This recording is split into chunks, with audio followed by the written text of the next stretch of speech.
આજે વૈશાખ સુદ સાતમ છે, ગુરુવાર છે, તારીખ 23/4/2026 વર્ષ છે. ભગવાને પહેલી ભગવાન જેવો શબ્દ સ્પર્શ રૂપ કોઈમાં નથી એમ કહ્યું. પછી કહ્યું કે એવો શબ્દ સ્પર્શ રૂપ નથી તો એ શબ્દની કે સ્પર્શની કે ઉપમા કોને દેવી? એની ઉપમા સમજે નહીં, સંભવે જ નહીં. પછી અક્ષરધામનું વર્ણન હવે એમ કહે છે કે મહારાજ જે અક્ષરધામમાં રહે છે એ જે અક્ષરધામ છે તે અક્ષરધામની ઉપમા કોને દઈએ? એ સુગંધ એ ઉપમા કોઈને દઈ શકાય એવી છે જ નહીં. જેવું ભગવાનનું ધામ છે તેવું આ સ્થાનકમાં બ્રહ્માંડમાં કોઈ નથી જેની ઉપમા દઈએ. મેરુ પર્વત પર ઘણી સભાએ જો કે બ્રહ્માદિકના સપ્તદીપ નવખંડમાં જે સ્થાનકના લોકાચોડ છે, ઘણા સ્થાનક છે. આ પૃથ્વી છે ને, આ માનો એક વસ્તુ સમજો કે મિલ્કી ગંગા છે ને એમાં અનંત ભર્યું છે, અનંત વિશ્વ ભરેલું છે. આકાશ ઉપર દેખાવો છો તારામંડળને આ ને તે, કોઈ શંકાને સ્થાન નથી. કેન્દ્રનું સ્થાન ન હોય, વરુણનું સ્થાન ન હોય, કુબેરનું સ્થાન ન હોય, બ્રહ્માનું સ્થાન ન હોય, વિષ્ણુનું સ્થાન ન હોય, બધા જ સ્થાનો છે. પણ મહારાજ કે ભગવાનના સ્થાન જે અક્ષરધામ છે તેના ભૂતોના ભવિષ્યથી છે, એની ઉપમા કોઈને ન દેવાય. એમાંથી લોકોને સમાધિવાળા વર્ષો સુધી એમાં જઈને રહે છે પણ બહાર નીકળી શકતા નથી. નીકળવું તો ન નીકળી શકે, એ મસ્તી જ કોઈ અલગ છે. અરે એની ક્યાં વાત છે? આ જગતમાં જે ભમરો છે કમળમાં પૂરાઈ જાય છે, પછી એની સુગંધ આવે છે તો સુગંધમાંથી પોતે મરી જાય છે પણ બહાર નીકળી શકતો નથી. તો પેલું તો અવિનાશી સ્થાન છે, એમાં તો ગયા એની મસ્તી જ કોઈ અલગ છે. એટલે મહારાજ કે ભગવાનના ધામની ઉપમા અમારું જે અક્ષરધામ છે તેની ઉપમા ન દેવાય. તો ભગવાનના ધામની ઉપમા ન દેવાય તો ભગવાનના ધામમાં રહ્યા જે પાર્ષદો મુક્ત તેની ઉપમા કઈ રીતે દઈ શકાય? એવું તો આ પૃથ્વી પર કોઈ છે નહીં કે એની ઉપમા દઈ શકીએ. એમ કેમ કહી શકો કે તમે આ તે આના જેવો જ છે? સંભવ છે? માણસને એમ કેમ કહેવાય કે આ કાગડા જેવો છે, કૂતરા જેવો છે, ગધેડા જેવો છે? એ કંઈ સમાનતા ના આવે. આવે એમાં એને ઉપમા દઈ તો આવી જાય ઉપમા. કોઈને કહી આ માણસ ગધેડા જેવો છે તો શું ગધેડા જેવો થઈ જાય? બેનો આકાર એક થઈ જાય? મહારાજ કે ક્યારે ના થાય, અસંભવિત છે. તો મહારાજ કે અહીંની જે માયિક વસ્તુ છે એ માયિક વસ્તુ પણ એકબીજાને સાદૃશ્ય પામતી નથી. તો ભગવાનનું અક્ષરધામ છે એ તો દિવ્ય છે અને એની આગળ બીજા ધામો છે. જો અહીંયા કને બહુ બુદ્ધિ પર વિચાર્યું, એ ગોલોક કે બદ્રિકાશ્રમ કે અહીંયા કને વૈકુંઠ ના કયા. અને પછી મહારાજે કહ્યું કે કારણ કે એ તો બધા માયિક છે. માયિક છે એનું કારણ એક જ છે. કયું? તો કે પ્રકૃતિ થકી ઉત્પન્ન થયા છે. મહાપુરુષ અને મહામાયા થકી આ બધું ઉત્પન્ન થયું. તો માયાની વસ્તુ માયામય જ હોય. એટલે કે મહારાજ કે તો માયિક છે ને આ તો અમાયિક છે, દિવ્ય છે, તો એને સાદૃશ્યપણું ન હોય. પ્રકૃતિ થકી એટલે અષ્ટાવરણથી અંદર જે છે આ ઇન્દ્રલોક, વરુણલોક, કુબેરલોક બધા અષ્ટાવરણની અંદર જ છે. તો એને અષ્ટાવરણથી અંદર છે તેની ઉપમા બાહ્ય અષ્ટાવરણથી પરની ઉપમા કેમ સંભવે? ન સંભળે. અરે મહારાજ કે એની ક્યાં વાત કરીએ? માણસનું ઘણીવાર સાદૃશ્યપણું હોતું નથી. જુઓ ને, આ ભગા મૂળાની વાત કરી. આ ભગોને મૂળો ક્યાંના હતા? ક્યાંના હતા? હા, પીઠવડીના. ભગોને મૂળો પીઠવડીના. જુઓ ને, આ ભગોને મૂળો એક સરખા છે. હા, એક સરખા છે. ધનાઢ્ય હતા, તે સમયના સુખી માણસો હતા. પણ છતાંય એક દિવસ, 2 દિવસ, 15 દિવસ, મહિનો સાથે રહીએ તો ઓળખાઈ જાય કે આ ભગોને આ મૂળો છે. એક સરકારે મહારાજે એની સાથે ઘણી વાતો કરેલી છે ભગાને મૂળાની જોડે. વરસાદ પડ્યો નહીં, લખ્યું છે કે વરસાદ ન પડ્યો કેવી સાદૃત્યા હશે. મહારાજ પાસે ગયા, મહારાજ બાદરી નહીં થાય, ભૂખે મરશું બધા, વરસાદ કરો વરસાદ. મહારાજ કે મફત વરસાદ જોઈએ, પૈસા જોઈએ. મંદિરનું કામ ચાલતું હતું, મહારાજ કે મફત પૈસા વરસાદ ન થાય તો શું કરવું પડે, પૈસા જોઈએ. તો પૈસા ગમે એટલા થાય આપવા ત્યારથી, પણ વરસાદ કરો. મારે કે 500 રૂપિયા થશે. હવે તે દિવસે 500 રૂપિયા એટલે 5 લાખથી પણ વધારે. આપણે જોતામાં 50,000ની જમીનો અત્યારે 25 કરોડે જાય છે. તો કે મહારાજ કુરબાન છે, 500 રૂપિયા આપી દેશું, વરસાદ કરો. મારે કાઢો પૈસા. લે મહારાજે ઉઘરાણી ચાલુ કરી પૈસાની, કાઢો પૈસા. અને ભગાને મૂળાએ ભેગા થઈને 500 રૂપિયા, બે ભાઈ સગા 500 રૂપિયા આપ્યા. મારે કે હવે જાઓ. અને ગામમાં ગયા ત્યારે ધડધડાહટ વરસાદ થયો, અને એટલો વરસાદ પડ્યો ભાઈ 500 રૂપિયા નહોતો, આ તો ખાલી જતું હશે, પૈસા આપીને કરેલો છે વરસાદ. ભગો મૂળો ખીજાય કે મફતના પૈસા હતા 500 રૂપિયા વરસાદ વગર. બધી સત્તા મહારાજની હતી હો, છતાંય નિર્માની થઈને રહ્યા. બધી સત્તા શ્રીજી મહારાજની હતી. અને મહારાજ ઘણી જગ્યાએ બોલ્યા, આજે તો આપણું ધાર્યું થાય છે, અને આજે તો સભાનું ધાર્યું થાય છે, આજે તો 500 પરમહંસોનું ધાર્યું થાય છે. બધી સત્તા. અને નહીં તો રૂડા ભગતના એક જ ના ખેતરમાં વરસાદ વરસાયો. હવે આજુબાજુ પડવું જોઈએ ને પાછું, એ ના પડવા દીધું. ધારે એ કરી શકે છે, છતાંય આપણા જેવા થઈને ફરે, એની મોટાઈ એ છે. પુષ્કળ વરસાદ થયો, ભગવાનનો મૂળો રાજી થઈ ગયા કે ચાલો ત્યારે ગઢપુર જઈએ, બાજરી ઘણી પાકી છે, થોડા દિવસ મહારાજની સેવા કરીએ. ગઢપુર આવ્યા, સેવા બતાવો સેવા. તો કે ધરો કાઢો, ધરો ખેતરમાં ધરો થતી ને પહેલાં ફૂટ ખોદે ત્યારે ધરો નીકળ્યા. જે રાજસ્થાનવાળા કાઢતા હોય તો વારું મહારાજ. તે મહારાજ ફરતા ફરતા ત્યાં ગયા. આ ચરિત્ર નહીં આપણે હવે તમે. તો ભગવાનને મૂળો ધરો કાઢતા હતા ખોદીને. મહારાજે શાબાશી આપી, ભગા મૂળા શાબાશ શાબાશ. ખંભા થાબડ્યા, પગ દબાયા ખંભા. થાક્યા હશો નહીં? કેમ મહારાજ? આ તો અઘરું કામ છે ને, કોદારી ખોદીને ધરો કાઢવી. થાક્યા હશો. મહારાજ કે લાવો ખંભા દબાવી દઉં. મહારાજ ખંભા દબાવે. કેટલો પ્રેમ હશે ભગા મૂળાને મહારાજની જોડે. મેં કાલે કહ્યું હતું ને, જાકો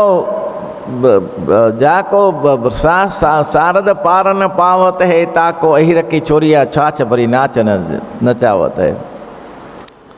ભવ બ્રહ્માદિક જેનો પાર ના પામે, આયરની છોકરીઓ છાસ કાટલીમાં છાસ ભરીને નચાવતી હોય છે. ભગવાન જ્યારે સોંગો થાય, પુનિત કહે તું પાલવ પકડે તો વેચાશે પાણીને હાટે જીરે.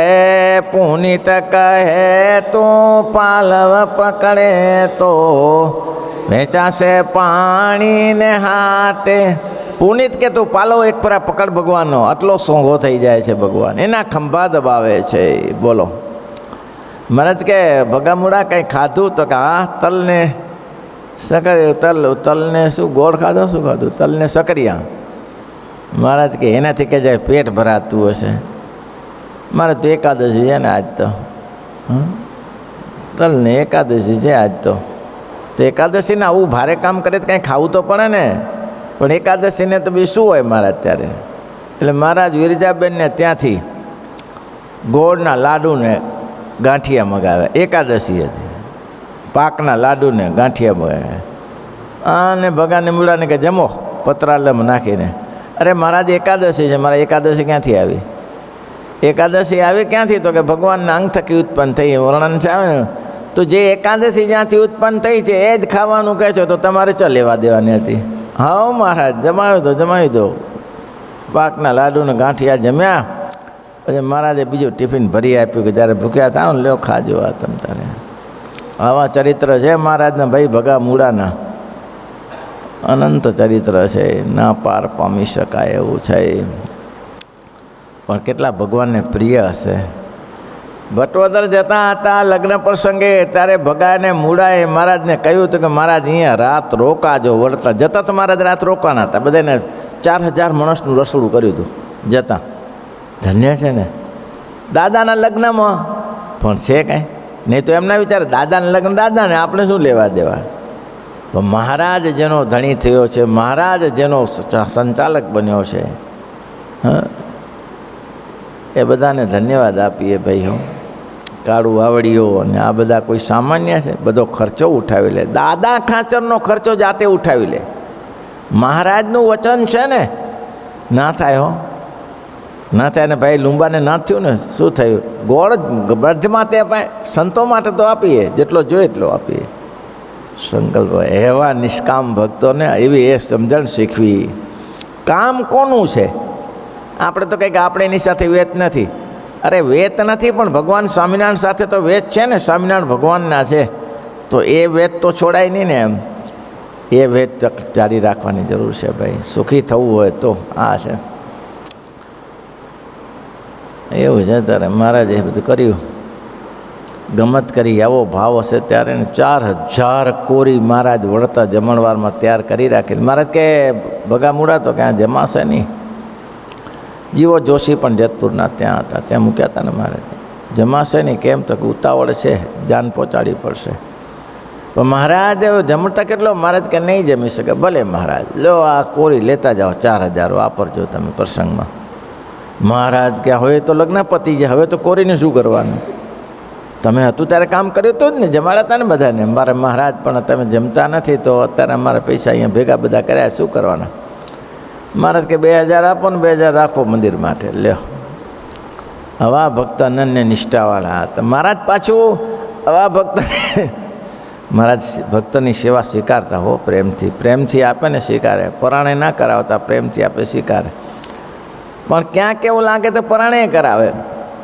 એક વાણીઓ ગઢપુરમાં પ્રસાદ બહુ ખાય, એને પ્રસાદ બહુ ભાવે. મહારાજ જ્યારે આવે ત્યારે પેંડા આપે ને બરફી આપે ને ખુશ થઈ જાય. પણ મહારાજ કે મારો વાલો આ પોતે કોઈ દિવસ પેંડા ને બરફી ખાઈ જાય છે, નથી સંતોને જમાડતા કે નથી અમને જમાડતો. મહારાજ કે હવે કાંઈ કરવું પડે. હાવ ખાલી હાથે ન જવા દેવાય. એમાં કોઈ ભગત ગોળ લાયા, 5 ભીલા બેલાયા. 5 હો શેર સમજો છો? 5 કેટલો થાય? હા, 2.5 કિલો ગોળ. 2.5 કિલો ગોળના 2 ભીલા મૂકેલા. તે વાણીઓ પાછો ખાવાનો જબરો. પ્રેમજી નામ. પ્રેમજી વાણીઓ જબ્બર ખાય. 10-15 કિલો કેરી ચૂસી જાય. તે મહારાજે પ્રેમજી વાણિયાને કહ્યું કે શેઠ તો કે હા આ ગોળ ખાઈ જાઓ ખરા. 2 બેલા તો 5 કિલો ગોળ થયો. મહારાજ ખાઈ તો જવાય પણ આટલું ના ખવાય, થોડું વધારે પડે. મહારાજ કે તો પછી બીજો ખાઈ જાય તો? મહારાજ કોઈની તાકાત છે? હું ના ખાઉં બીજો ખાઈ શકે એવી તાકાત છે? મહારાજ કે ખાઈ જાય તો તમારે રસોઈ કરી રસોઈ આપવી?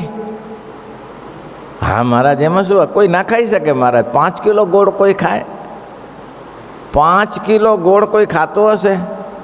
અરે પણ મહારાજ કે ખાઈ જાય તો તમે એ વાત કરો ને, રસોઈ આપશો કે નહીં? આપું, ચોક્કસ આપું. કે મારે કે 300 રૂપિયા મૂકો. ત્યારે કાલે શું થાય પાછું? શેઠે 300 રૂપિયા પછી સુખી હતો.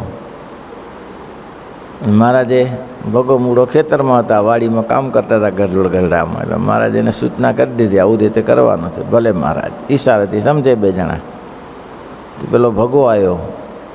ભગા તો કે હા આ 5 શેર ગોળ 10 શેર ગોળ ખાઈ જવાનો છે તો ખાઈ જાઓ ને મહારાજ. આપ જેમ કહો એમ. આપ કહો તો શું ના થાય?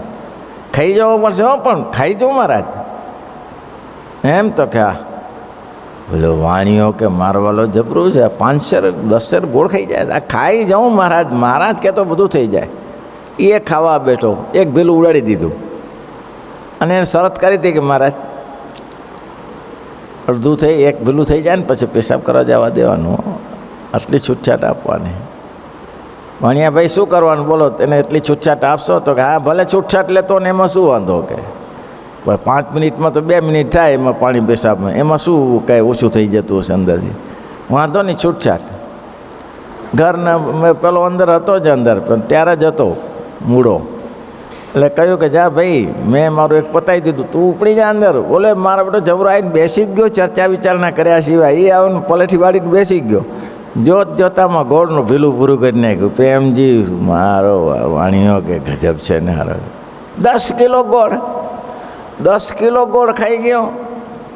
મહારાજ કે કંઈ નહીં, હવે તો ખાઈ ગયો, તમારી રસોઈ તો નક્કી જ છે ને. સારું મહારાજ, બીજું શું તારે, શરત તો શરત જ હોય ને. તો થયું શું, બીજે દિવસે રસોઈ રાખી, અને બીજે દિવસે રસોઈમાં મહારાજે બંનેને કીધું, ભગાને મૂળાને બંનેને કીધું કે તમે 2 પીરસવા જજો. હવે એક ગયો હોત તો નીકળી ગયું હોત, પણ હારા 2 પીરસવા ગયા લાડુ લઈને પાછા. એટલે તો પ્રેમજી વાણીઓ જોયા કરે, મારા બેટા આ ભગો તો કાંઈ ભગો તો આ કોણ, મૂળો. એ ક્યાંથી આવ્યો પાછો? એ આવ્યો કે શેઠ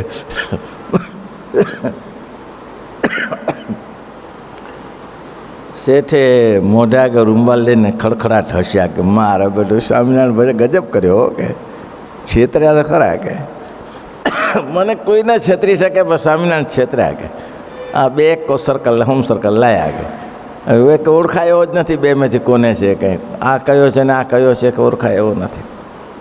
આવું લાયા બોલો. પણ વણિકને અવગુણ ના આવ્યો. ઠક્કર હતો, વણિક નહોતો, પ્રેમજી ઠક્કર. પણ અવગુણ ના આવ્યો કે મહારાજે જે કર્યું હારા માટે કર્યું હશે. ગુણ મહારાજ જોડે બેસે ઉઠે ખરા ને, એટલે ગુણ અવગુણ ના આવ્યો. પણ આવી રીતે જુક્તિથી મહારાજે રસોઈ લેરાવી. અને કોઈ જગ્યાએ એવું થાય ને તો આવું મહારાજ જુક્તિ કરતા. પેલા નરસિંહ મહેતાની આમ સત્સંગી સારા, પણ છોકરીના પૈસા ચાવી ગયેલા. એટલે દમણી નામ હતું, એટલે એને કીધું કે મારા પિતાશ્રી મારો બધો ગ્રાસ છે એ મારા ભાઈને આપી દીધો, મારા કાંઈ મારો ભાગ થોડો આપતા નથી, મારા હકના પૈસા છે એ નથી આપતા. હવે છોકરા વાલા જ હોય ને બધાને, છોકરી વાલી ન હોય. મહારાજ કે એને કહો ને કઢાવો તો ધર્માદામ વાપરીએ. મહારાજ કે તમે ધર્માદામ વાપરના, જો અમને આપી જ દેવાના હો તો અમે લઈ લઈએ એની પર યુક્તિથી. તો મારા લઈ લો ત્યારે. તો શ્રીજી મહારાજ વળી નરસિંહ મહેતાને ગામ પીપલોના પધાર્યા. અને મહારાજે કહ્યું, નરસિંહજી, તો કે હા આપણે છે ને 7 દિવસનો ઉત્સવ કરવો છે અને ધામધૂમથી કરવો છે. 500 પરમાસ જમે, હરિભક્તો જમે, એવો મોટો ઉત્સવ કરવો છે. અને બધી જવાબદારી તમારી.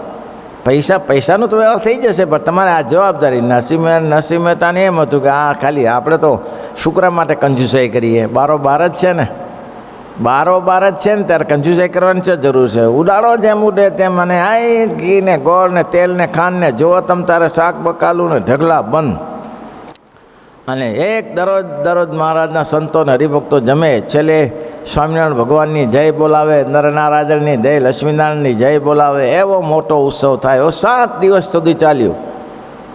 અને છેલ્લે દિવસે મહારાજે કીધું કે હવે અમે જય બોલાવી દઈએ. તમે તો તાજી જય બોલાવી. મહારાજ કે તમે બીજી બધી જય, પણ છેલ્લી જય તો હું બોલાવીશ. મહારાજ કે સારું. તો બધાએ નરનારાયણ દેવની જય, સહજાનંદ સ્વામી જય. મહારાજ કે નરસિંહ મહેતાની પણ જય. નરસિંહ મહેતા કે મારી શીની જય? આ બધું સીધું કોણ લાવ્યું? એ તો મારા તમારા ખર્ચે લાવ્યા, મારે ખર્ચે છે ને. મહારાજ કે આ દમણીના પૈસા બાકી નહોતા? અરે આવો કપટ છે નું, મફતના ખાઈ જવા છે એના પૈસા. ચાલો તારા સંતો અરે ઊભા થાવ, પરથી પૂરું થઈ ગયું, પ્રોગ્રામ પૂરો. મહારાજ આવી યુક્તિ કરાવે. જુઓ તો ખરા. પછી મહારાજે નરસિંહ મહેતા ધામમાં ગયા અને એના છોકરાને કહ્યું કે આમ તો તમારા પિતાશ્રીએ પ્રોગ્રામ કરીને હિસાબ પૂરો કર્યો હતો, પણ થોડો ઘણો બાકી રહી ગયો છે. થોડો ઘણો બાકી રહ્યો છે, પણ મહારાજ હવે મારા પિતાશ્રી તો ચાલ્યા ગયા, હવે એની મને કેવી રીતે ખબર પડે? તો મારે કે પૂછી આવું ને અક્ષરધામમાં જઈને. એ ક્યાં જવાય? મારે કે સમાધિ કરાવી. મહારાજે સમાધિ કરાવીને અક્ષરધામમાં ગયા. નરસિંહ મહેતા અક્ષરધામમાં હતા. એના પિતાને કીધું કે પિતાશ્રી હવે કયોના ધામમાં બેઠા છે? ધામમાં કોના બેઠા છે? મહારાજના ધામમાં. સ્વભાવ સુધરે છે? મહારાજ કે અહીં સુધારવો પડે, ત્યાં ન સુધરે. મહારાજના ધામમાં બેઠા છે, મહારાજનું સમાગમ કરેલો, સત્સંગ કરેલો, બીજું ના થાય. ત્યાં બેઠા. આવી વાત મેં પુરાણ સાંભળી છે. કંઈ ત્યાં ગયા ને આ ભાઈ ગયા કે મહારાજ પિતાશ્રી સ્વામિનારાયણ ભગવાન કહે છે કે દમડીના પૈસા થોડો હિસાબ બાકી રહ્યો છે. મહારાજ કે જોજે હો, ધ્યાન રાખજે. મારા બોલો મને કપડી છતરી ગયો છે, તું હવે છે છતરાતો નહીં કે લે. મહારાજ કે ત્યાં એવું છે ભાઈ. તે મહારાજ બધું બતાવવું તો બધું બતાવે, મારે શું ન બતાવે? મારા સ્વભાવ સુધારશો નહીં તો ત્યાં ઊભા રહેશો. એવું છે ત્યારે આવું છે. પ્રેમજી વાણિયાનો સ્વભાવ સુધારવા માટે મહારાજે કહ્યું કે ભાઈ જુઓ, તમારે રસોઈ પાકી થઈ ગઈ અને ભગવાન મૂળો ગોળ તો ખાઈ ગયા પછી બધી, પણ પૈસાદાર હતા, સુખી હતા. અમદાવાદના વિચાર કરો, અમદાવાદનું મંદિર બનાવ્યું ત્યારે અમદાવાદના મંદિરમાં કળશ ચડાવવાના હતા. ત્યારે મહારાજે જાહેરાત કરી કે કળશ કોણ ચલાવશે? હવે કળશમાં તો કાંઈ પેચા તોલા સોનું જોઈએ, કળશ કોણ ચડાવે? તે બધા ઊભા રહ્યા ભગવાનને મૂળો આગળ. મહારાજ અમે સેવા કરીએ, લ્યો. મહારાજ કે સિટીવાળા બધા બેઠા રહ્યા અને આ ગામડાનો બોલો, ગામડાના પીઠવડીના ભગવાનને મૂળો એ કળશ એના ચડાવેલા કાલુપુર મંદિરમાં. કળશ તો પછી ફેરફાર થયા હશે, પણ તે સમયે એટલી હિંમત તો કેવી કહેવાય ત્યારે ગામડાના ખેડૂતોને. સુખી હતા ખેતીવાડીવાળા, ખેતી મોટી. એટલે મહારાજે એ ભગાને મૂળાનું દ્રષ્ટાંતથી આપ્યું. વચનામૃતમાં જેનું નામ આપેલું શું સામાન્ય માણસ કહેવાય? વિચાર કરી જુઓ. વચનામૃતમાં જેનું નામ આવે એ સામાન્ય ના કહેવાય. એટલે મહારાજે ભગવાને મૂળો એવા ઊંચા ભક્ત હતા. શ્રીપતિમ શ્રીધરમ સર્વદેવેશ્વરમ ભક્તિધર મહાત્મજામ વાસુ.